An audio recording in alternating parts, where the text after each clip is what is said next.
Vodafone are the main sponsors of the Irish rugby team, and we have some exciting news. Yes, Tommy boy, drum roll please. The Offload is delighted to be joining the team of us. Vodafone is, of course, about bringing fans closer than ever to the team, building the most connected fan rugby base around. Yes, Vodafone has powered some of Irish rugby's greatest moments, from winning championships to creating history in New Zealand and South Africa. And who will ever forget winning the Grand Slam in Twickenham on St. Patrick's Day? Oh, we were there for it. It was cold, but bloody hell, it was good. The team of us is about building the most interconnected team and fan base on the planet. Vodafone, main sponsors of Irish rugby and the Offload podcast. Go on, the team of us.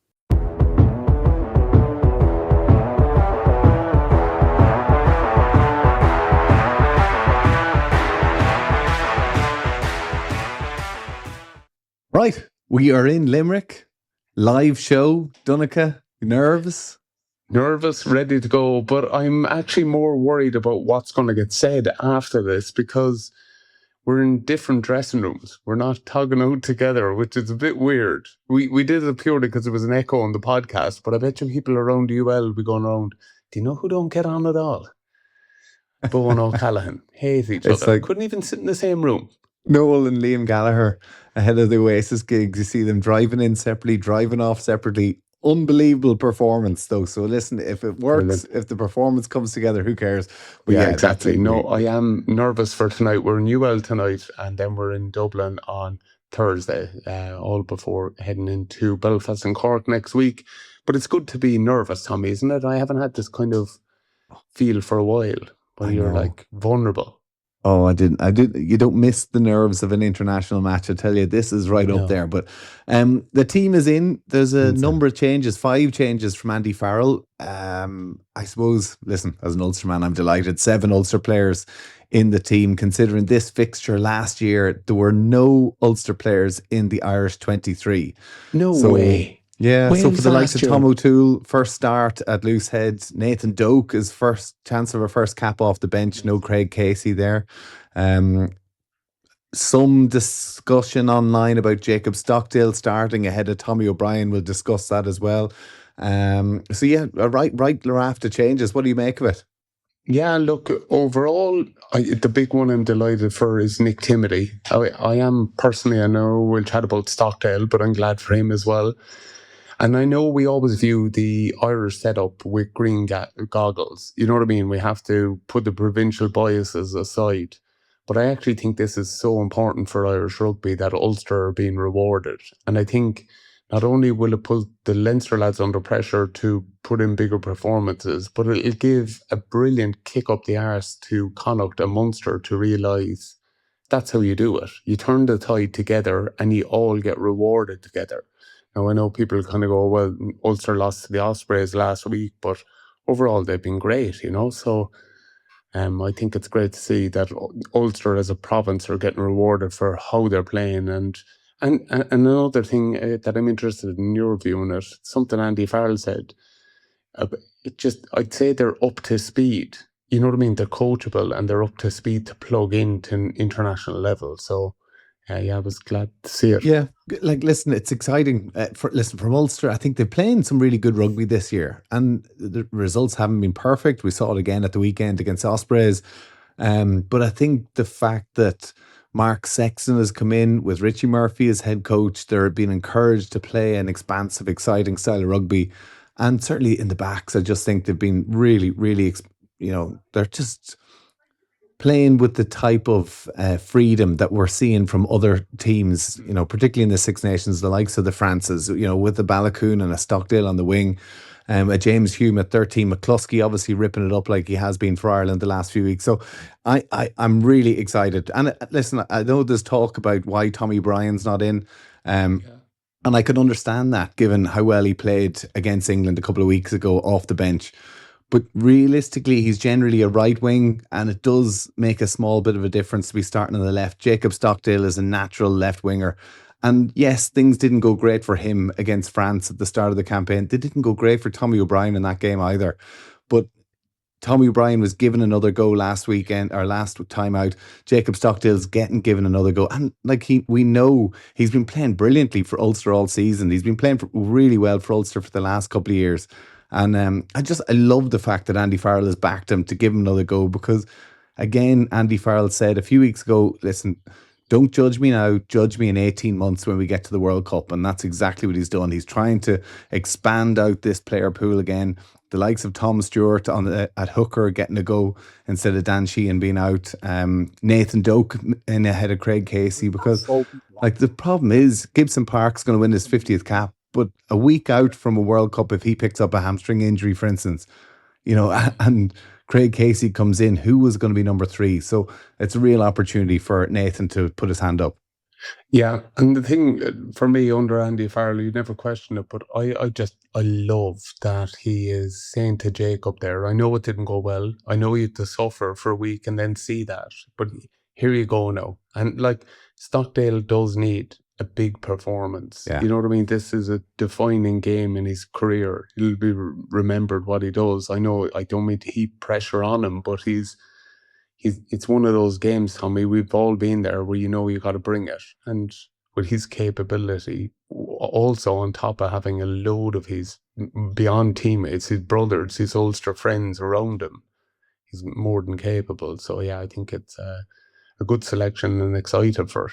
What do you think about Timony at 6, or even actually Conan? Sorry, being brought at 6, Timony at 7. But normally you see Doris move to 6 to cater for Jack Conan at 8. Yeah. What are you thinking around that? I don't know, is the honest answer. If you ask me overall for balance, I don't know. I just think Jack gets lost at 6 a little bit. For me, he's a pure 8, but I'd never move Doris from 8.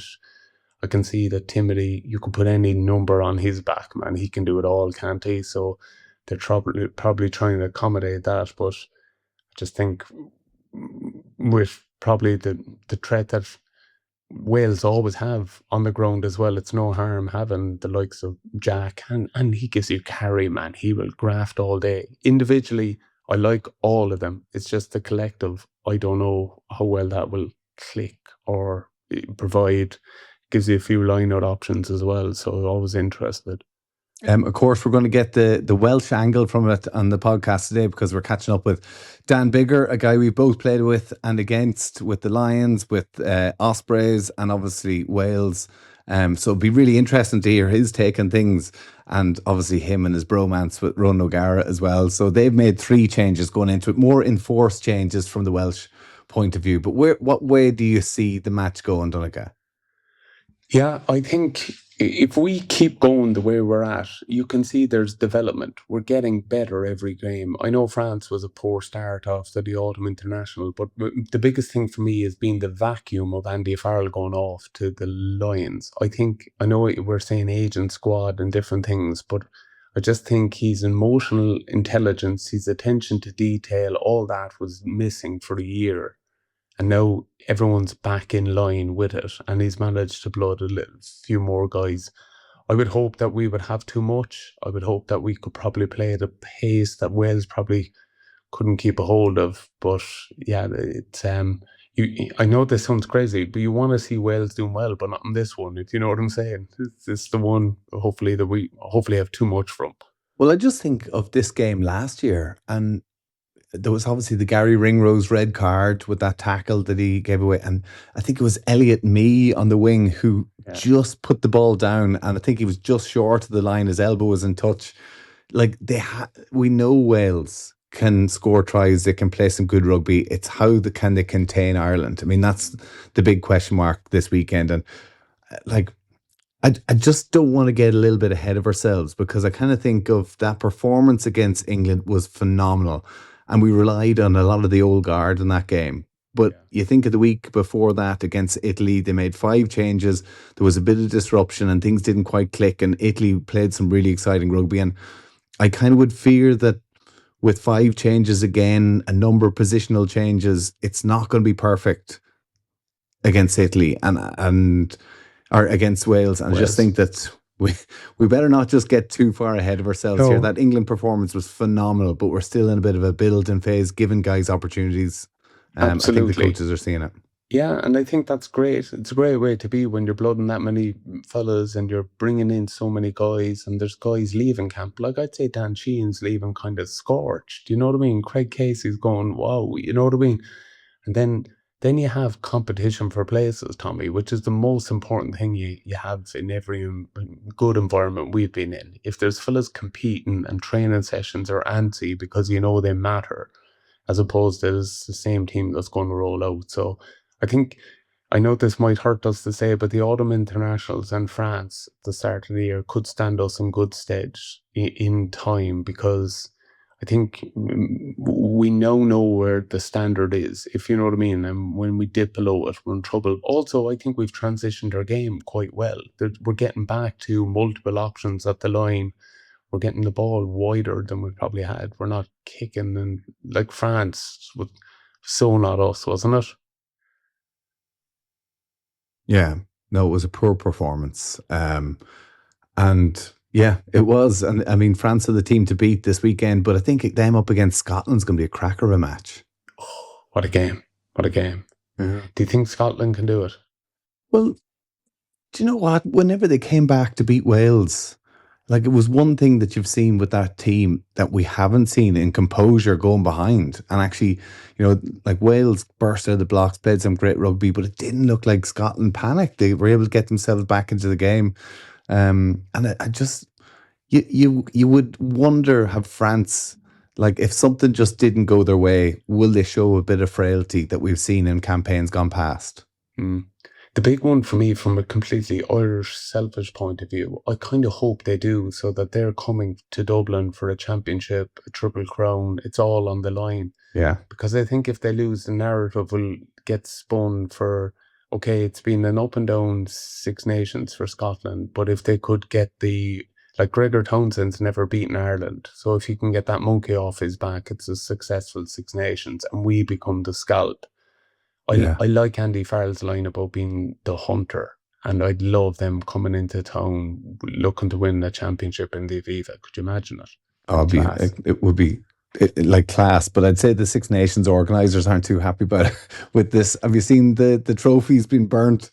So they've only got one replica trophy, and if France do lose to Scotland this weekend, all of a sudden the final week it's right open. So They're going to have the trophy there in Dublin for Scotland and Ireland. But if things don't go that well that way, they've got helicopters and standby to get it over to Paris in case France were going to beat England to lift the trophy instead. So mental, isn't it? I do think we should keep the burnt manky one and play for that. No, it's got a bit of character to it. It does, There's something to it, and there's a story behind it. Remember when it burned before their own tree? So there, leave it off. Here, quickly, just Borthwick has rang the changes in the England game. Did he what? Yeah. What do you make of that? Because I think it stinks of desperation a little bit. I know you'll say that you have to flood the squad, but my takeaway from it was he made a lot of changes. I think he should have gone for a bigger scalp. I wonder, should he have gone after a few of his senior players? And he took out a load of pawns and left all the main pieces, if you know what I mean. So Ford's gone. Ford's gone, yeah, but I just don't think he can light up. I think Marrow and Jamie George are the kind of guys. Like Marrow hasn't probably been playing as well as he'd like. I know there's loads going on off the pitch, but as we always say, international rugby doesn't worry about pedigree or what you've done in the past. It's your only currency is performance. Is Jamie George, is he on the... I'm not too sure if he's on the bench, but listen, I just think it does... But that performance against Ireland, like that was a career-ending performance for certain players out there. And for Borthwick, he has to find a reaction. I mean, he can't, stick with the same team again. But this one, the amount of changes he's made, like we were talking about 5 changes to the Irish team and the disruption that's going to make. Yeah, just Elliot Daly at 15. You just wonder, how come you haven't been thinking that way up to now? You know what I mean? And just... Yeah, I don't know. It just, I think it's a really big game for him, because if he gets the reaction that he should and the players bunks, you know what I mean? He's a genius, but I I think he could be in trouble, Tommy, because that you know it as a player, man. You see it when you knife a player like that, when you put him back on and take him back off. That all the players straight away think that so easily could have been me, and he's that ruthless that he'd knife you. And I don't think that works anymore in the modern game. I think you need to be like Andy Farrell, man. You need to be someone they connect with, they love, man. His players love him. I don't know how many the English fellas, like, it's interesting, you listen to all of Scotland after Gregor was getting a bit of shit. They rallied for him. No, we'll see will those English lads rally for Borthwick. Yeah. Time will tell. Time will tell. Back to the end of the fallow week. Happy days. The fallow week. Right. All rugby in the pod this weekend. Of course, we've got the live shows to look forward to now as well. And we caught up with Dan Biggar. He's doing a live show with O'Gara for the next couple of days as well. Everyone's doing a live show. Before we get into Biggar, can I turn into Victor Meldrew for 2 seconds while we're chatting about Biggar and Raj? Just something that's annoying me. You know when the team goes up on the Irish RFU's social media stuff? Yeah. You know, there's a stunning picture of Nick Timity, and I'm there like, fair enough. You know what I mean? It's great to see him have his moment, and sometimes it could easily be Gibson Park as well for his 50th or someone for their 100th. I'm all for that. I understand the programme needs to have, like, with your club and your province.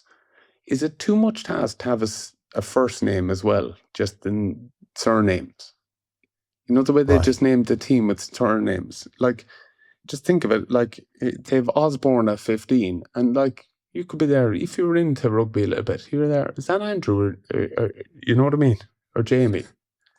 Well, you think Cian Prendergast is going to be starting at 10 instead of his brother? Or even just, like, John Ryan could be starting in the second row as opposed to... I was thinking, if Wales done this, there would only be 3 names on the sheet. It would be Jones, Williams, and Hughes. And it would just be... like... Come on, IRFU. It can't be too much task to just put the players' full names on the sheet. You don't have to totally cut across stunning Nick Timity, but at least give us the team and all the Welsh teams. backline of all Hugheses. Love it. Love it. All the Joneses. Brilliant. All right, Victor. Very good. I have a few silly stories, but we'll save them for another day. Remind me to tell you about the Swedish crows that are tidying up around the place. You'd be interested. I'd say people are riveted. Go on, listen. You see outstage? You go left, I'll go right. We'll meet you in the middle. See you in the middle. Here's Dan Biggar. Vodafone are the main sponsors of Irish rugby, and we are delighted to have them on board with us here on the Offload. Absolutely, Tommy. Vodafone have been right at the heart of Irish rugby for years, backing the team through some unbelievable highs. It's all part of Team of Us, Vodafone's commitment to bringing players and supporters closer together than ever before. And when you think about it, Tommy, Vodafone have been there for some of the biggest moments we've ever had. Championship success, historical tours, famous wins on the road, and memories that will last a lifetime. Team of Us is about connection. One team, one fan base, all connected wherever you're watching from. Vodafone, main sponsors of Irish rugby and proud partners of the Offload podcast. Well, we've teed him up, I suppose, ahead of the big match this weekend. We've got one of the most annoying Welsh players to come and talk to. Mike Phillips wasn't, he's probably number 1, I reckon. But Biggs, you're right up there, man. Good to have you with us. I'm taking that as a compliment, Bowe, to be honest. I would have been disappointed if you said anything different. So I'm taking that. Great to be on, boys. How are you? How are you both doing? Ultimate compliment from Donncha that if Donncha hated coming up against you, then you're right up there. Yeah, agreed. And it was always big, honestly, on the pitch, man. It was chirpy and it was loud and it was noisy. And now the first time we worked together in Northampton, I was kind of going, are we all right? Because I do remember shouting all sorts of abuse at you at one point. Donna's the only thing I'd say, if I held a grudge, or if people held a grudge with anyone who I played against or got into an argument with on my team or not on my team, I'd be a lonely figure. Put it that way. Do you remember the time? Do you remember the time we played? I was with the Ospreys at the time. We played against Munster. I think it was the quarter-final, Biggs, that you and Hibbs. So Richard Hibbard was the hooker for Ospreys at the time, and he'd obviously done something wrong. And Dan Biggar, being the sort of character like a Johnny Sexton, gives gives them a mouthful on his, and he's trotting along to the scrum, and like typical big Hibs, it takes a little bit time before it registered. So he was literally in the scrum, getting ready to pack down, and it's like, he said what to me? And he had tried to get out of the scrum in Thomond Park. I tell you what I have found, though. You'll never find a forward who admits they made a mistake either. So you give them a bollocking. You give them a bollocking, but they're always in the right until I see the video then on Monday. But, yeah. Anyway, we can sit here for half an hour and just get stuck into me if you want, Bowie. We were planning to. Everyone else is having a pop at Welsh rugby. We just want to go to you, fella. That sounds about right. Yeah. How's life? I believe you're over in New York at the minute. I am, yeah. I was with Conor Murray last night, actually, and Joe Marler. We did a do in the New York Athletic Club, which was really cool, overlooking sort of Central Park on Fifth Avenue, which was cool. And then we managed to sort of wangle a couple of days, left my two boys at home with my in-laws, and we managed to do a couple of days of sort of shopping and looking around. So yeah, no, it's been good. What's it like over there? It's frozen at the moment. Is there snow everywhere? I've never seen anything like it. The park is literally, I've never seen as much snow in my entire life. They had it's like 2 foot of snow, 2.5 foot of snow here. And our flight actually got cancelled on Monday because of the snow. So we lost 24 hours, but we managed to get out here, and it's madness. It's funny though, because within like 4 or 5 hours of 30 inches of snow falling, like the city was back up and open, and like everything was moving. And I was saying, like in UK, and I'm sure it's the same in Ireland. And if you get half an inch of snow, the whole country's on lockdown for a week. There's no bread, there's no milk. So you just think like how easy and how equipped they are for it. Everything's just back to normal. In Ireland, we only go looking for salt for the roads when they're frozen. It's like, we better get the salt for the roads now. You can't go out in those. There's something they said that they have so much snow here, and they were saying that they haven't had a school, like an or a day off school from the snow since 2019, which I thought was like amazing. I was thinking, you know what it's like in the UK and Ireland, it's any excuse not to go in. It's a nightmare for every kid in there. That's the only joy of the snow. I know, but no, it's good. It's been great over here actually. So loads of Irish guys in the room last night, as you'd expect. The Irish sort of get around a little bit. Not as many Welsh in the room as the Irish guys, but it's good to catch up with people. Good company as well. We built that city. Good company. Joe Marler, obviously, I'd say he's a couple of interesting stories around the traitors and everything else, and obviously a bit of competition between you and Murr with the big game next week. Yeah, Joe basically just took a mic, and me and Connor, me and Murr we were basically part of the audience, to be honest. Yeah. He just held court. Went for it, was in good value. So me and Murr actually had a really easy gig last night, to be honest. Just sit there and laugh at Joe's jokes. The English lads are a different level, aren't they, at those sort of things? Yeah, well, in particular, Joe's like, that's kind of like he's kind of made the most of it now off the back of the traitors, and how he's killed it, to be fair. He's absolutely flying. He's mates with Alan Carr and Stephen Fry and all these, and now he's socialising with Conor Murray and Dan Biggar in New York. So he's had a bit of a come down, I think. Where did it all go right, Joe? Where did it all go right? But no, it was good. Looking forward to the game next Friday. I was looking forward to the game next Friday, probably more so a couple of weeks ago. But then watching your boys perform at Allianz Stadium last week, I'm a little bit more reserved from watching the game after putting in such a good performance by play. But you must be heartened with the Scottish performance. And just before we even get to the performance itself, because like everyone's been kicking Wales, it has been hard to see. But just seeing the stadium again, Dan, light up, the passion, the fans, like. One thing I don't think you can ever question is how much rugby means to Welsh people. And we saw that in abundance, didn't we? I was there on Saturday, Donna's, and I have to say, it felt like a few years ago. Because I'd been to the stadium, obviously working on quite a lot of Wales games since. And it's almost like the crowd haven't been allowed to get into a game because the scorelines have been so one-sided by half-time or 50 minutes, whatever it is. And it was absolutely bouncing in terms of the crowd were involved in it, the atmosphere, the performance of the team. And I think that's something as well, which we've been harsh on this Welsh team for the last 12, 24 months, whatever it is. but you have to go the other way because they were brilliant. They brought intensity, they brought accuracy. They were just a brilliant team to play. And I thought they pushed Scotland all the way. And Scotland had to sort of produce a couple of moments of brilliance and probably needed a little bit of luck to get over the line. In one or two close calls could have gone either way, and Wales probably win the game. So I think it's been great for the Six Nations, great for rugby in general. That, like you said, done as the stadium was bouncing, more people in the stadium, and it just felt like Wales of old. Because Bowe, you know what it was like. You played over in Wales when I suppose it was in the really, really good times when when Wales were competing for Six Nations and in sort of semi-finals of World Cups and things. And it's it is rugby. Wales is rugby to its core. And the last 12 months have been really difficult to watch. And I think there was an element or a danger that had it continued to go like that, then there would have been even more people have lost interest. So I think Saturday was a bit of a shot in the arm that Welsh rugby needed, albeit not getting the result, but a shot in the arm for Welsh rugby and something to build on.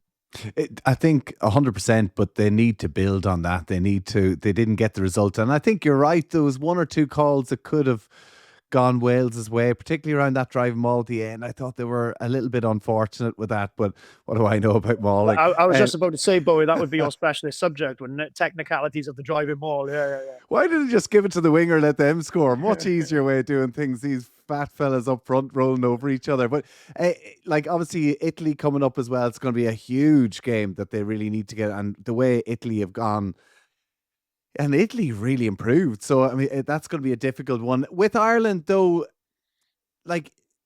Ireland against Wales is always listen, things haven't gone great for Wales as of late, but there is something, a bit of a rivalry there as well. And I think that Steve Tandy will be feeding into that this weekend and kind of looking at that Ireland performance and expecting a few changes, thinking that there is still an opportunity here to try and get a little bit of he'll be looking at that Italy performance against Ireland as opposed to the England one. Yeah, I think, and I thought you summed it up really well at the start, Bowie, is that's the standard for Wales now. If they can't forget about results at the minute a little bit for Wales, because if we come up against good teams, they're going to beat Wales at the minute probably if they play to a standard. But that's the performance level that has to stay now: intensity, physicality, accuracy. So there's no reason why they can't back that up in Dublin in a week's time. But I think Steve will be looking at that as something, again, to build on. You want to see, can they reproduce that level of performance at the Aviva in a week's time? And if they can, then they're gonna make Ireland have to be not maybe not quite as good as what they were in London a week ago, but they're gonna have to make Ireland play really well to win the game. And I think that's something that Wales haven't done in the last 12, 24 months. They haven't made teams be at their best to win games. So I think that's the big thing for Wales. They have to make sure that Ireland are more of the Ireland we saw at Allianz Stadium than probably the first couple of weeks. So I think there'll be an opportunity for Steve to go and put some pressure on Ireland next week. There's no pressure in a sense on Wales because everyone thinks off the back of that performance last week how good sort of Gibson Park was, how good Doris was. I know there was so many individual performances, but it was a proper performance from Ireland last week. So Steve will be, as you know, Tony, he's as positive a man as you'll ever come across, and he's got that infectious attitude and positivity around him. But he also knows he has to start picking up a few results as well. And I think if they can build on that Scotland performance in Dublin in a week's time, that'll give them so much confidence to go and then get a result potentially the week later in Cardiff against Italy. Albeit Italy have been so impressive in how they've played. They've been accurate, they've been disciplined, and they've got X factor players, which stands you in good stead in terms of Menoncello, Capuazzo, Lamaro, etc. So it's I think it's a really interesting match, and being Friday night as well, Ireland have got a little bit of a chance to put some pressure on France if they can pick up 4 or 5 points. Oh, look, there's the classic Welsh. Yeah. You go looking for a bonus point, and we just come up the inside rail and hand it to you. And no chance for having that, Dan. We know what you are, man. We know you put on Welsh jerseys. You actually all turn into Superman. It's incredible. Yeah, but that's that's probably what it felt like previously, Donegan. But if you look at the last 12 months, that's probably what's gone away. And you look at last Saturday in Cardiff, and that's what it felt like again, didn't it? It felt like they they grew 2 inches and they puffed their chests out a little bit for a team which hasn't been used to winning.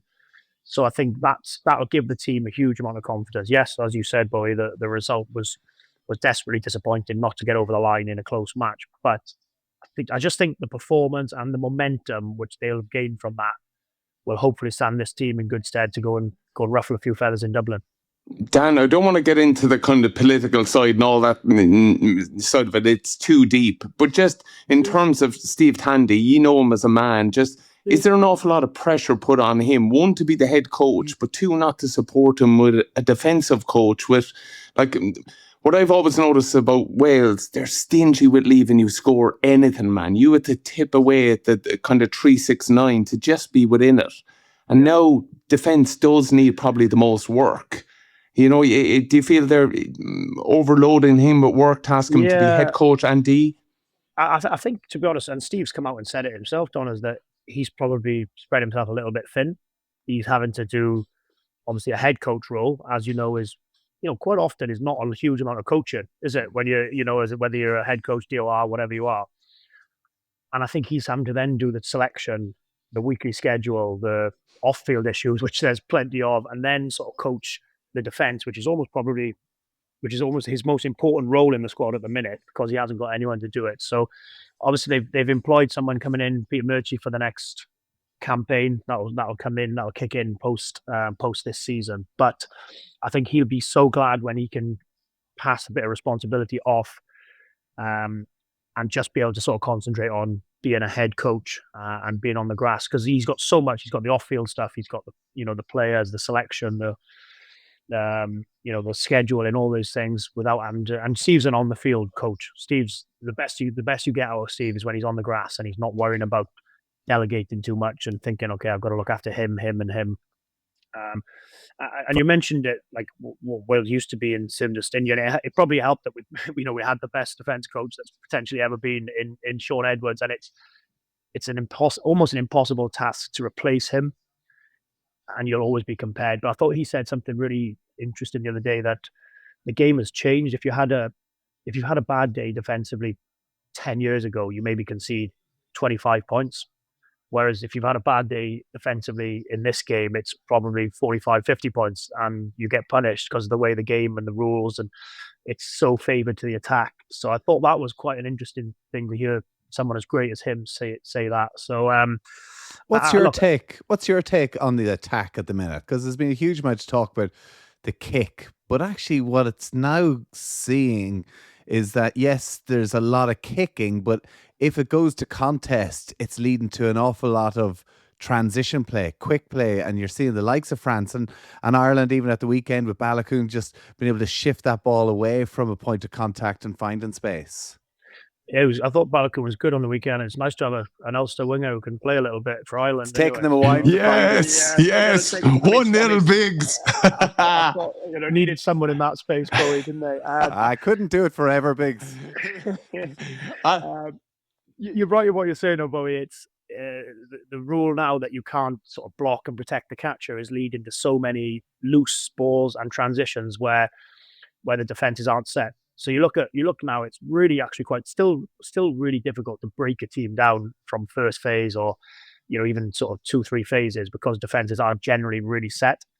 Where a lot of tries are coming are from those transition periods of tap backs or loose balls or shifting the point of contact when defenses aren't set, or when you've got your speedsters going up against your front five in the midfield, or just 1-2 passes. Especially what France have done this tournament is they've got X factor players and they want to give them as many situations that they can be in unstructured play as possible. And the rule that you can't now block the catcher, and the 50-22 rules, or people have to drop back to protect field position and territory. It's sort of made the game more exciting and more entertaining for the fans, because there's more points being scored. I suppose you'd argue that if you're an England fan, you'd probably think it's gone the other way in the last couple of weeks, because they haven't won those 50-50 balls and they haven't sort of come out the right side.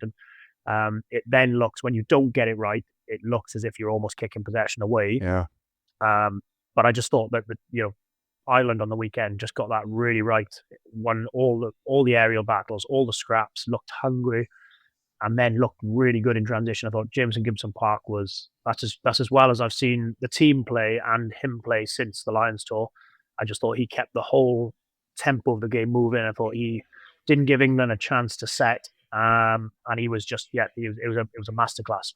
Dan, you're so well placed to chat about that. Obviously, living in France at the moment, do you think what France are at is a point of difference in world rugby? Are they moving away from everyone else? Could they bridge the gap between the Springboks with that type of play? Yeah, it was interesting. People keep saying it's like people said, "Oh, well, if France played South Africa now, it would be." I said, "Well, they only played them a couple of months ago, and South Africa went down to red cards." And I still honestly believe that South Africa are a fair bit ahead of everyone else at the minute. I really do believe that. I think they're out on their own a little bit with the strength and depth, the quality, the record that they have, the physicality, the set piece.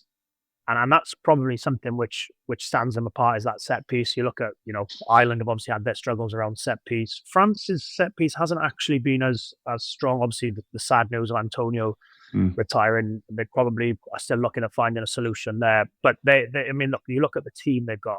And I always look at the team of players who aren't playing to sort of recognize how strong you are. And you look at guys like Penno, Aldred, Antonio obviously not playing, Luku, Legaric, Intermac, Jalibert didn't play last week.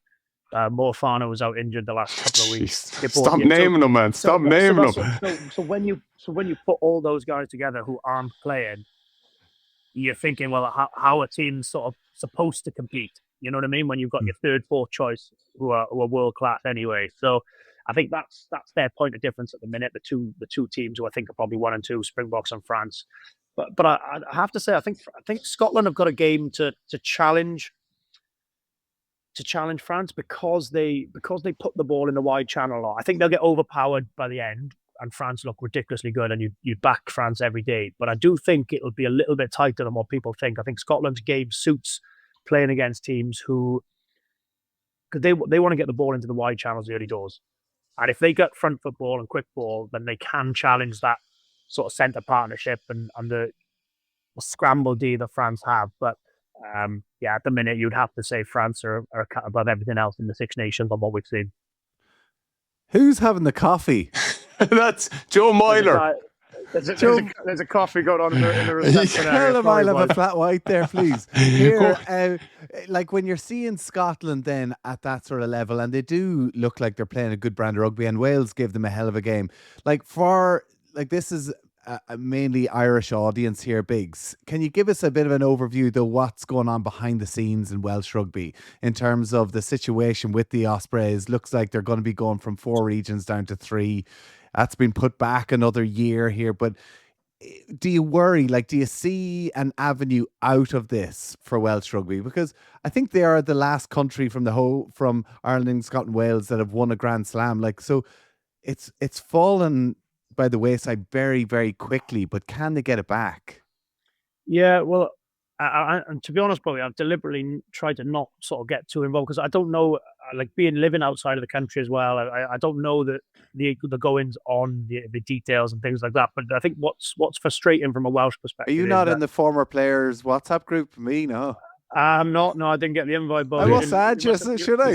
You must have lost my number, I think. Yeah. A lot has changed in the tan. They're still going for suntans, spray tans, and cinema. That's all that's used for. Here, he was front of the queue, that fella. No, I was not, boy. That's absolute slander. That's good living in Toulon. He loved a pair of white boots, old Dan. White boots. I had to get 50 caps for the Ospreys if you wanted white boots, wasn't it? Oh, no way. Yeah, 50 caps to be able to wear white boots and 100 caps if you wanted to have a spray tan. How mental was that? Hold on. You're joking that they were genuine rules, were they? That was genuine rules, yeah. So Philsy and Bernie. I saw Bernie the other day, actually, Bowie, and he was. I was thinking he would have been one of those guys in the 100 cap character. Something else. That's what they're missing in Welsh rugby. Well, that's it, characters. But I think that's the frustration in Welsh rugby, Bowie, is probably the lack of clarity and the lack of decisiveness. It's like, look, okay, well, if this is what we're doing, then tell us how it's going to go down. And make almost if you're brave enough to put those suggestions out, be brave enough to sort of follow it up and say, okay, well, this is what it's based on. This is how it's going to work. Because I think at the minute, like, we're all speaking, everybody is speaking, and even the people who are supposed to be in the know probably aren't really sure about what's happening. And I think that's always a dangerous thing when you get people who don't really know the ins and outs of things commenting, because then something picks up pace, and the information that you think you're saying is right actually isn't factually right because you don't have the facts in front of you. And I think that's the thing at the minute, which is quite tough, because nobody really knows. And like I said, the people who are making the decisions don't really know either.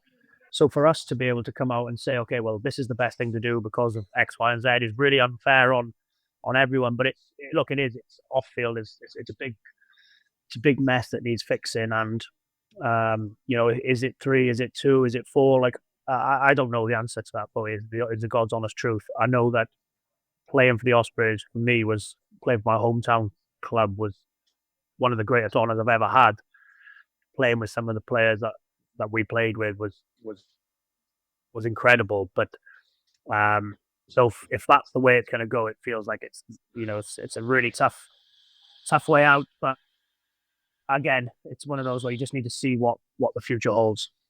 Yeah, I know it is. And listen, same. That time I was only in the Ospreys for 4 years, but some of my greatest rugby memories were there. And as you say, it's the players that you play with, the characters that you share a dressing room with, and those are the sort of memories that it'll break my heart if the Ospreys were to be no more. And, I take my son over to Wales to watch a match and the Ospreys aren't there. The memories that we would have had from that. Here, listen, I know we're having to talk to you now because you're actually coming over to Ireland next weekend as well. So we're doing a live show, which is Thursday, which would have been kind of last night when this comes out. You're doing a live show in Dublin with Rog the same night. Jeez, there's some romance between you two. There is some romance. We're doing one in Cork on Wednesday as well. So we're over. So we're in Cork, and so I'm basically moving. I'm going from spending all my time with Irish people in New York to now going to actual Ireland to spend my time with Irish people. But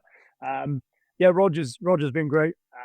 We spent a lot of time with each other in the summer. And I don't know, at the Lions, didn't really know. Yeah, from the Lions tour, I played against Roger a fair bit, but didn't really know him that well. And then we spent a fair bit of time together, and I think we both realised, and we both liked it, that we called it as it is. I think Roger's fairly good at that. You both would know that. He calls a spade, and I like that. And we just seemed to we sat together in a coffee shop, and we just said, well, we've got a chance here to either just go through the motions and get through to the end of the tour and go home and go our separate ways, or we've got a chance to really try and be best. I say best in class, but really try and make the best of the opportunity and really try and smash it out the park and give as much insight and experience as we've got. And we chose that option, and we've kept in touch and looking to do some more bits and pieces, started with a couple of shows this week ahead of Wales Island.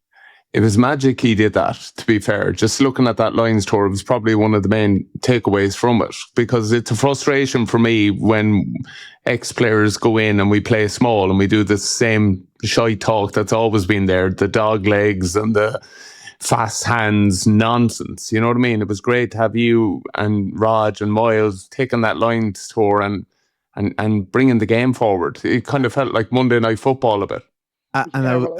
I want to just jump in as well on that, because I think that for people who haven't listened, we have to promote the rugby pod, the one that you did with Rog, looking at the Irish out halves, because I think the insight that you gave on the Lions was fantastic, and you could see the relationship there. But actually, to hear two former top class out halves discussing the Irish out half situation with Prendergast, with Crowley, with Harry Byrne, with Frawley on the outside, it was a real insight. So, like, I'd say you must love that, being able to kind of do a bit of a deep dive and give your analysis. Well, that's what we do. We both love the game.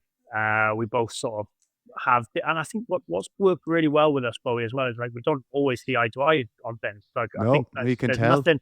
You don't shut up, and Rog. Dan, I was just about to say that's very odd with Rog. I can't go into you, but I've come across you enough, but I'm kind of taking that you're a spiky fecker as well, man. Yeah, well, I think that's sort of like what someone will like, because I think if me and Rog are disagreeing with each other all the time, and we're not, I think we've sort of tried to be as open, as honest as possible. And the Irish 10 one was great because very. We'd like to both think we know what it takes to play 10 at international level over a period of time, and that's what we love doing. We love sort of getting into the deep dive of, okay, well, why is he a good player? Why do they need to pick him?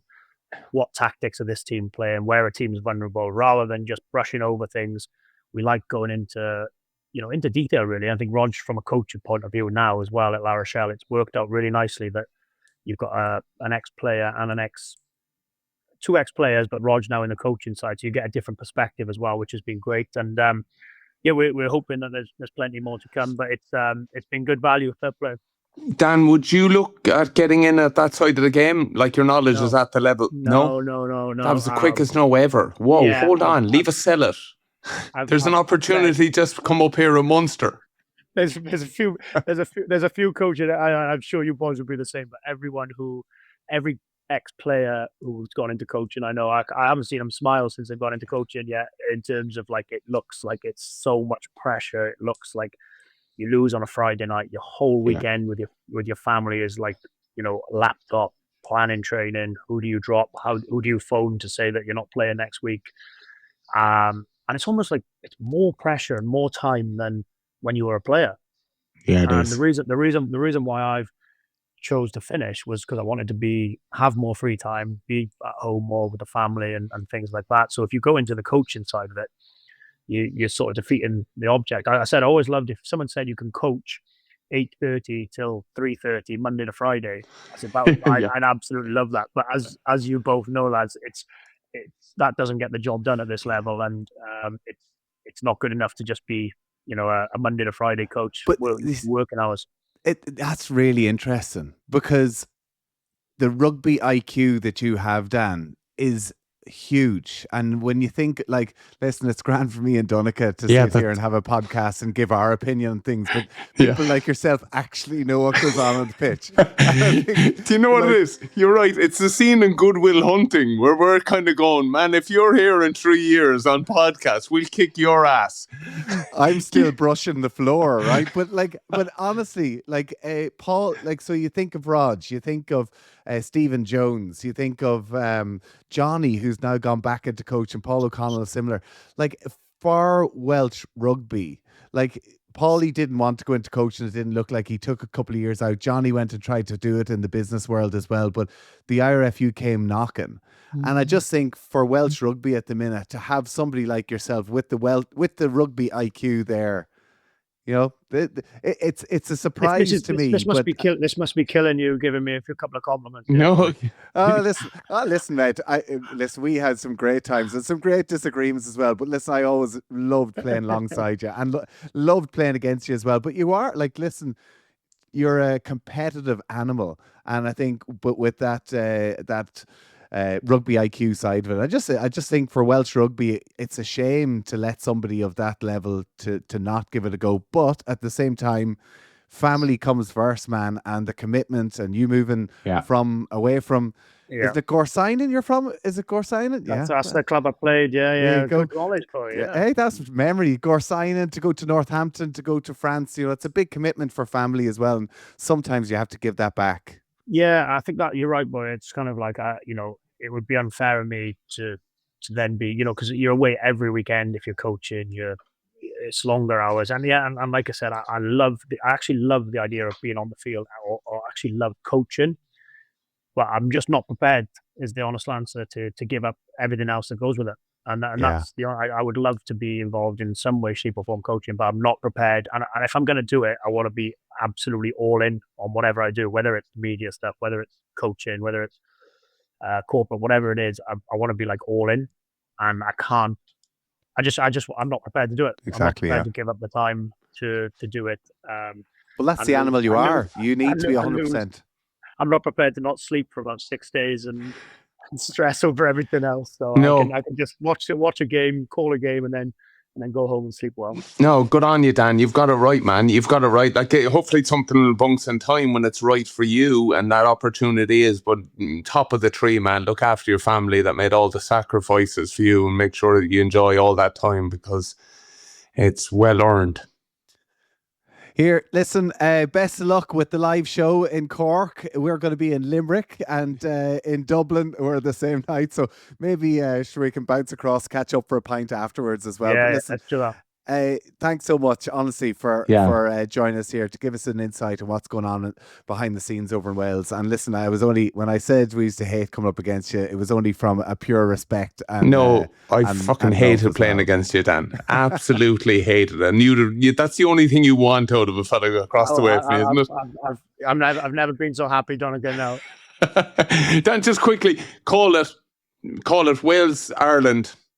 I think you'll see a marked improvement from a Welsh performance, but I think Ireland, off the back of that performance in London, would be too strong, and I think they'll win by a few scores, a couple of scores. Yeah. Okay, then leads it into Scotland last week for us and Italy for you boys. Couple of big games there. Dan, top man, enjoy yourself over in the snow. Enjoy the coffee. We'll catch up with you soon. Cheers, boys.